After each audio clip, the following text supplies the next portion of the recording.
The knock on my door was sharp and impatient.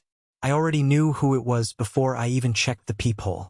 Cynthia Reynolds, president of the Oak Ridge Homeowners Association, had a very distinct way of knocking like she was entitled to immediate attention. I sighed, setting my coffee down before opening the door. Cynthia stood there, her arms folded, lips pursed in that permanent expression of disapproval she reserved for anything she deemed unacceptable. Today, her target was my security cameras. "Claire," she said, her voice dripping with fake politeness, "we need to talk about those unsightly cameras you've installed. The HOA does not permit exterior modifications without approval, and these are a clear violation." I leaned against the doorframe, keeping my expression neutral. "Is that so? Funny, because I don't recall needing HOA approval for basic security." Cynthia's eyes narrowed. "Regardless, they are intrusive and make the neighborhood look unwelcoming. You have 48 hours to take them down or we'll start issuing fines." I almost laughed. If only she knew. Those cameras weren't just there for my security, they were there for the FBI. 2 months ago, my quiet little neighborhood had drawn the attention of federal investigators. Apparently, someone on the HOA board was involved in financial fraud and the FBI needed eyes on them. They approached me after noticing I had been harassed by the HOA before and figured I might be willing to cooperate. They weren't wrong. "So, the cameras? Not just mine. They were part of an active investigation." I crossed my arms.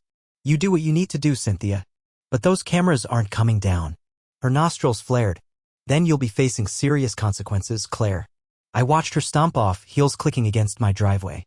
She had no idea what was coming. As Cynthia stormed away, I closed the door and exhaled slowly. Her threats didn't rattle me. If anything, they confirmed that the HOA had something to hide. The FBI wouldn't have approached me otherwise. I walked back to my kitchen, picking up my coffee again, but my mind wasn't on the drink anymore. The cameras had been installed strategically, covering not just my property but also key areas around the neighborhood that the investigators were interested in. The agents had been discreet, making sure they blended in with the usual home security setups. Cynthia's sudden insistence that they be removed only made me more suspicious. I pulled out my phone and scrolled through the saved footage.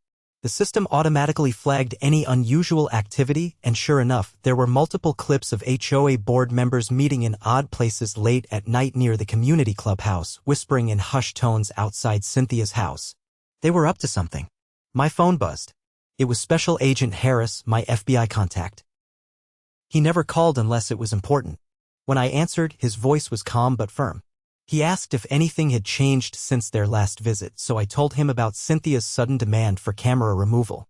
There was a pause, then he told me to keep them up no matter what. They were close to obtaining enough evidence, and any disruption could set things back. That was all I needed to hear. That evening, I took a walk around the neighborhood, acting casual while keeping an eye out. Sure enough, I spotted Cynthia talking to 2 other board members, their expressions tense. I couldn't hear their conversation, but their body language spoke volumes. One of them, a man named Greg, kept glancing around nervously as if worried about being watched. They knew something was coming.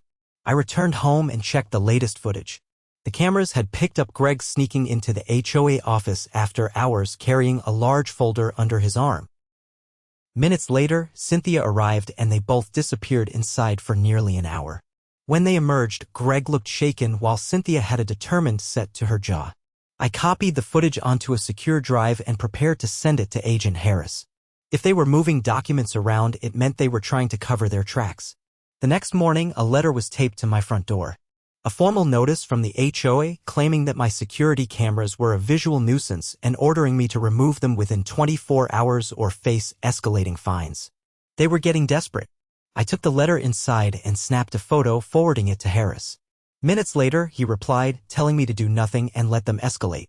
The more pressure they put on me, the more leverage the FBI would have when they finally moved in. By late afternoon, Cynthia was back, knocking on my door again. This time, she wasn't alone. Greg stood beside her, shifting uncomfortably, and another board member, Helen, stood with arms crossed. I opened the door but didn't invite them in. Cynthia's tone was sharper than before. She reiterated that my cameras were in violation of community policy and that I was now being fined daily until they were removed. I kept my expression neutral, letting her talk. Greg avoided my gaze, while Helen simply looked irritated, as if she had better things to do. When Cynthia finally finished, I asked her for a copy of the bylaws stating that security cameras were prohibited. She blinked, clearly not expecting me to challenge her. She hesitated, then said the board had recently amended the rules. I raised an eyebrow. Without a community vote? Greg looked even more uncomfortable now. Helen shifted her weight but said nothing. Cynthia squared her shoulders and insisted the board had the authority to make such decisions. I nodded slowly, then informed her that I had already forwarded her written demand to my attorney and would be taking legal action if they attempted to fine me unlawfully. That threw her off balance. She opened her mouth, then closed it again. Greg muttered something about needing to leave, and Helen followed suit. Cynthia, however, wasn't done. She lowered her voice, warning me that the HOA had ways of dealing with difficult residents. I met her gaze steadily. She had no idea who she was up against. That night, I checked the footage again. Cynthia had another late-night meeting, this time with an unknown man who arrived in a black SUV. They spoke in hushed tones, then exchanged something before he drove off. I clipped the footage and sent it straight to Harris. The net was tightening. The following morning, I woke up to a vehicle idling outside my house. Peering through the blinds, I spotted a black sedan parked along the curb. It wasn't one of my neighbor's cars. The driver sat motionless, eyes obscured by dark sunglasses. The sight sent a ripple of unease through me. Cynthia's threats from the previous day echoed in my mind. It wasn't paranoia to assume she had taken things a step further. I grabbed my phone and discreetly took a few photos of the car. Then I reviewed the security footage from overnight. Sure enough, around 3 in the morning, the same sedan had cruised past my house twice. No one had gotten out, but it was clear they were watching. I sent the footage to Agent Harris. His response was immediate. He told me not to engage and assured me that they were already working to expedite their case. That meant one thing: the HOA board was running out of time, and they knew it. I decided to go about my day as usual, though I was keenly aware of the car outside. If they thought intimidation would work, they were dead wrong. I had dealt with worse than a couple of corrupt HOA board members and their hired muscle. By midday, the car pulled away, but I had the feeling I hadn't seen the last of it. Later that afternoon, I stopped by the community clubhouse under the pretense of checking the bulletin board. Cynthia and Greg were inside, speaking in hushed tones. When they noticed me, they immediately quieted. Greg looked nervous, but Cynthia's expression hardened. I pretended not to notice and casually browsed the posted notices. A new one had been added stating that the HOA would be conducting mandatory exterior inspections over the next week. They were looking for an excuse to get onto my property.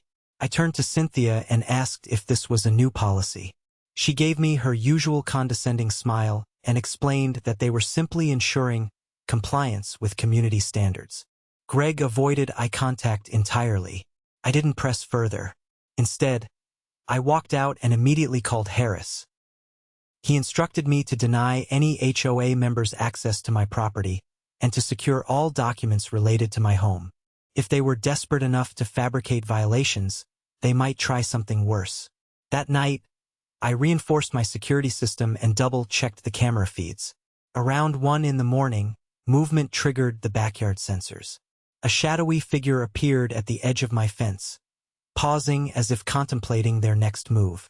Then, just as quickly as they had come, they disappeared into the darkness. I reviewed the footage frame by frame. It wasn't just some random trespasser. The grainy image showed the figure wearing a dark jacket with the HOA logo embroidered on the sleeve.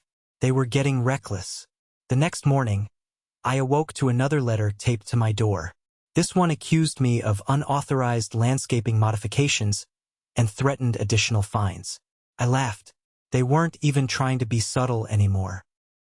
I sent the latest footage and the letter to Harris. His response was brief but clear. He told me to sit tight and that things were about to get interesting soon. By the time afternoon rolled around, I noticed an unusual amount of activity near the HOA office. Board members were coming and going, looking more flustered than usual. Something was happening. Then, just as I was about to head inside, I saw the black sedan return. This time it wasn't alone. 2 unmarked SUVs rolled in behind it. I didn't need to guess who they were. FBI agents stepped out, moving with purpose toward the HOA office. Within minutes, Cynthia, Greg, and Helen were escorted out in handcuffs. Cynthia's face was a mask of shock and outrage, her confident demeanor cracking under the weight of reality. Greg looked like he was about to be sick. Helen just stared ahead, resigned. Residents gathered, murmuring in hushed tones. Some were confused, others delighted. Harris spotted me watching from my porch and gave a slight nod. It was over. As the board members were loaded into the SUVs, I stepped back inside and locked the door. The cameras had done their job, and I had one. As the FBI vehicles pulled away with the arrested board members inside, the neighborhood buzzed with speculation. Residents gathered in small groups, whispering about what had just unfolded. Some were stunned, while others looked downright pleased. The HOA had ruled with an iron fist for years, issuing arbitrary fines, making life miserable for homeowners, and now it was clear why they had been covering up something far more sinister. I watched from my porch as neighbors exchanged theories. Across the street, Mr. Patel, who had lived here for over a decade, looked particularly smug. He had always butted heads with Cynthia over what he called her dictatorship-style leadership.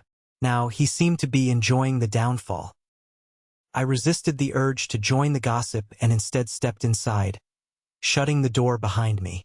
The house felt quieter than usual. It wasn't just the absence of Cynthia's threats, it was the weight of knowing the storm had passed. My phone vibrated. It was Agent Harris. He didn't waste time with pleasantries. He told me that, with the arrests made, the investigation was moving into the next phase, accounting for all the fraudulent financial activity. The HOA had been siphoning money from the association's funds for years, funneling it into private accounts. The fines and sudden rule changes, all part of their cover-up to squeeze residents for more cash. I listened as he explained how the FBI had been watching the board for months, waiting for the right moment to move in. My security cameras had provided the missing pieces, proof of late-night document exchanges, unauthorized financial meetings, and even a recorded conversation between Cynthia and a shady consultant discussing how to make certain problems disappear. It was surreal. By the time the call ended, my head was spinning. I had known the HOA was corrupt, but this went far beyond anything I had imagined. That evening, I sat on my porch, watching the sun dip below the rooftops. The tension that had hung over the community for years seemed to be lifting. For the first time in a long time, the neighborhood felt like home again. The next morning, I was woken by the sound of an unfamiliar car pulling into my driveway. I peered through my blinds and was met with a surprising sight: Diane, one of the few HOA members who had always seemed uneasy with Cynthia's leadership. I opened the door cautiously. She looked nervous but determined. Without wasting time, she told me that an emergency meeting was being called to determine what would happen next. With the entire board arrested, the association was in disarray. Someone needed to take charge, at least temporarily. I nearly laughed at the irony. For years, the HOA had ruled unchecked. Now, without their corrupt leaders, they had no idea what to do. Diane hesitated before admitting that some homeowners wanted me to step up as interim president. I stared at her. The idea of running the very organization that had made my life miserable was almost comical. But then I thought about it. If someone else took over, there was no guarantee they wouldn't fall into the same power-hungry practices. If I stepped in, even briefly, I could make sure things were different. I told Diane I would think about it. As she left, I glanced toward the community clubhouse, now eerily quiet without Cynthia and her cronies. Maybe it was time for a change. I sat on my porch, letting Diane's proposal sink in. The thought of stepping into the HOA's leadership, even temporarily, felt absurd. After years of dealing with their nonsense, the last thing I wanted was to be anywhere near that mess. But I couldn't ignore the fact that if someone else took over, they might just pick up where Cynthia left off. That was the last thing this neighborhood needed. The sound of car doors shutting nearby pulled me from my thoughts. A few houses down, a small group of homeowners had gathered, talking in hushed voices. They weren't arguing, which was a refreshing change from the usual HOA meetings. Instead, they seemed relieved, exchanging hopeful glances as they discussed what would happen next. I stood, stretching out the tension in my shoulders. If nothing else, I needed to at least attend this emergency meeting and see what was really going on. By the time I arrived at the community clubhouse, nearly 30 homeowners had gathered inside. The atmosphere was different from the usual HOA meetings. There was no feeling of intimidation, No underlying threat of fines or consequences. Instead, people were talking openly, some even smiling, something I hadn't seen here in years. Diane stood at the front, looking far less anxious than she had earlier. She raised a hand, calling the meeting to order. She explained that with Cynthia, Greg, and Helen all under federal investigation, the HOA was essentially leaderless. According to the bylaws, a temporary board needed to be established until a full election could be held. Volunteers were needed, and she had already spoken to a few residents willing to step up. Then, she turned to me, mentioning that several homeowners had suggested I take the interim president role. A few heads nodded in agreement. I noticed Mr. Patel among them, arms crossed as he gave me an approving glance. He had always been one of the loudest critics of the HOA's corruption, and if he supported the idea, it meant something. I exhaled slowly, considering my next words carefully. I had no intention of staying in the role long term, but if I could ensure that the new leadership wouldn't follow in Cynthia's footsteps, maybe it was worth it. I told them I would accept the role under one condition: full transparency. No more secret meetings, no more backdoor deals.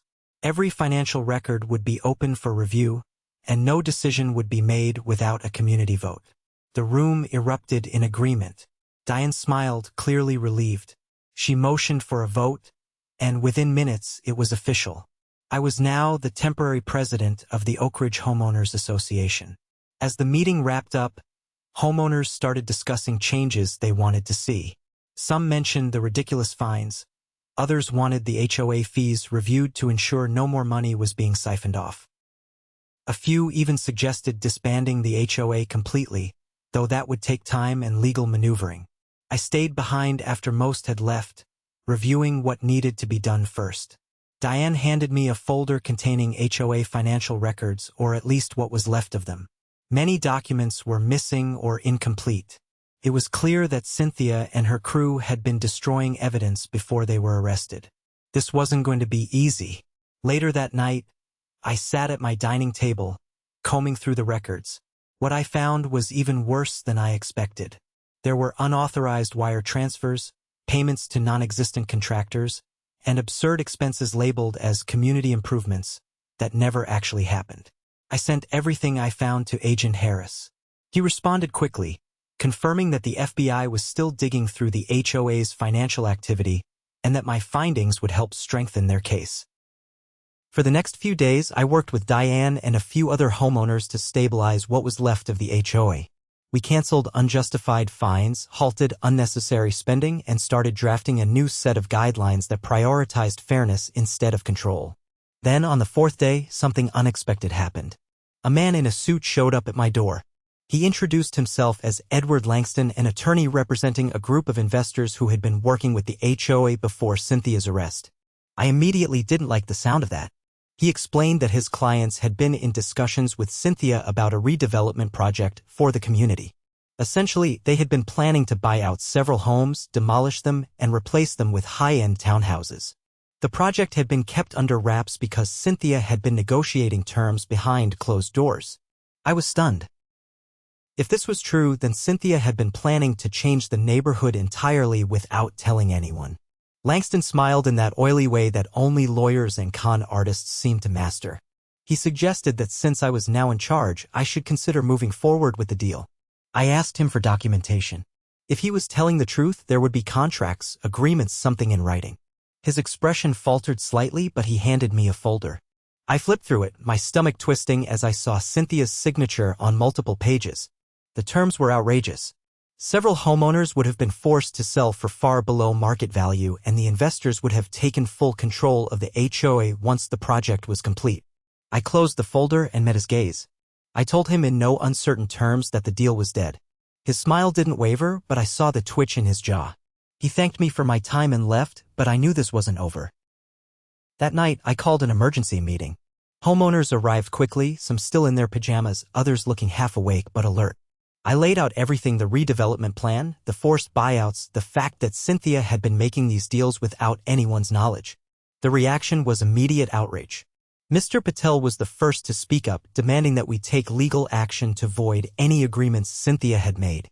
Others agreed, their voices growing louder as they vented their frustration. I assured them that we would fight this. By morning, I had already contacted a lawyer specializing in HOA disputes. He reviewed the documents and confirmed that since Cynthia had signed without proper authorization or a community vote, the agreements were legally questionable.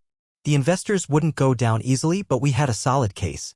As I prepared for what was sure to be another battle, I realized something. For the first time since moving into this neighborhood, I wasn't fighting alone.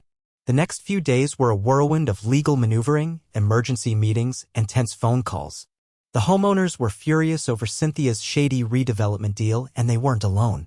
The FBI was now looking into whether she had personally profited from the arrangement, adding to the already staggering list of charges against her. Meanwhile, the investors Cynthia had been working with were scrambling to salvage their plans, sending legal threats and pressuring anyone they thought could be swayed. They soon realized that wasn't going to work on me. The attorney I had hired wasted no time filing an official motion to invalidate the contracts Cynthia had signed. He argued that they were null and void due to her lack of proper authorization, and based on the growing evidence of fraud, no court was likely to enforce them. The investors, seeing the writing on the wall, attempted a different approach. Instead of fighting outright, they tried to negotiate. A representative from their firm, a polished man named Richard Holloway, requested a private meeting. I agreed, but only under the condition that Diane and our lawyer were present. We met at a neutral location, a small office space downtown. Richard arrived dressed in an expensive suit, radiating the confidence of someone who was used to getting his way. He wasted no time getting to his point. He claimed that the redevelopment plan was a once-in-a-lifetime opportunity for the neighborhood, that the HOA would reap massive financial benefits, and that residents would ultimately thank them for pushing it through. He spoke about property values, modernization, and progress, carefully avoiding mention of the fact that Cynthia had tried to force homeowners to sell against their will. I let him talk. When he finally finished, I leaned forward and asked one simple question. Would he be willing to put in writing that every homeowner would have the right to refuse any buyout, with no penalties, fines, or increased fees? His confident expression faltered for the first time. He tried to sidestep, talking about the importance of cohesive development and how projects like this required community-wide participation. I repeated the question. He shifted uncomfortably. Diane, who had been silent until now, finally spoke up. She pointed out that the entire premise of the deal had been built on deception.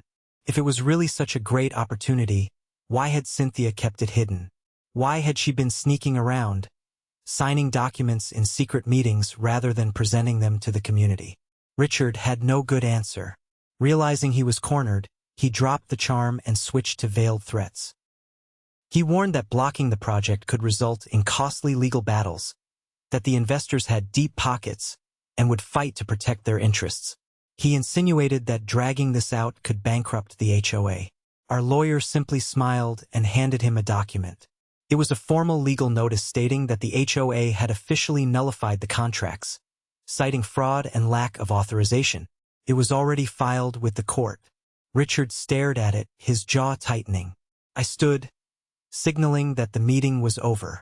Diane followed suit, and together we walked out, leaving Richard to stew in his own frustration.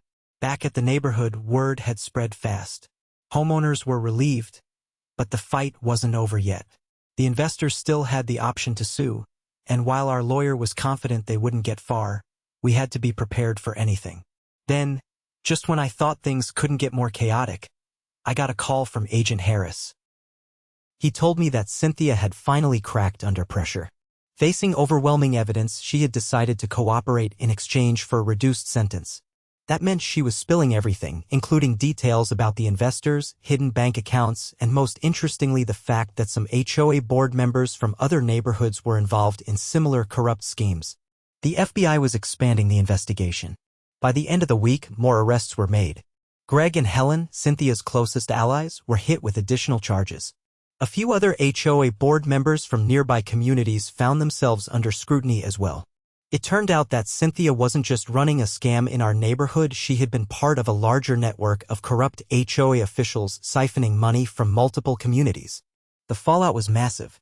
With the HOA board completely dismantled, we had to decide what came next. Some homeowners wanted to dissolve the HOA entirely, while others believed it could be salvaged under ethical leadership. After several discussions, we put it to a vote. The majority chose to keep the HOA, but with major reforms. That meant rewriting the bylaws, implementing strict financial oversight, and ensuring that no single person could ever hold unchecked power again. The first major change? No more secret fines, no more arbitrary rules, and no more unchecked authority.